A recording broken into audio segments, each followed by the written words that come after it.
रानी डुडुमा कोरापुट जिला नंदपुर ब्लॉक अंतर्गत एक सुंदर झरणा जहाँ पर्यटक मानक दृष्टि आकर्षण करिबारे सक्षम किंतु ता सुंदरता पछरे लुचि रही एक रहस्यमय कहानी।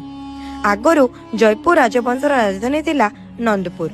एठारे राजती करुथिले राजा विजय चंद्राक्ष और तांको भौणी थिले लीलावती।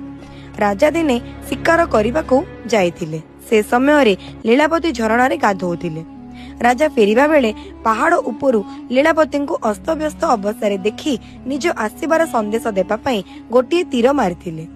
तीरटी लीलावती पाखरे आसी पड़िला। लीलावती जानी पारले जे भाई तांको से अवस्था देखि सारिचंदी। तेणु लाजरे से झरणारू उपरकू तळकू डेई पड़ी आत्महत्या करिनेले। सेही दिन ठारू झरणाटीर नाम रानी डुडुमा।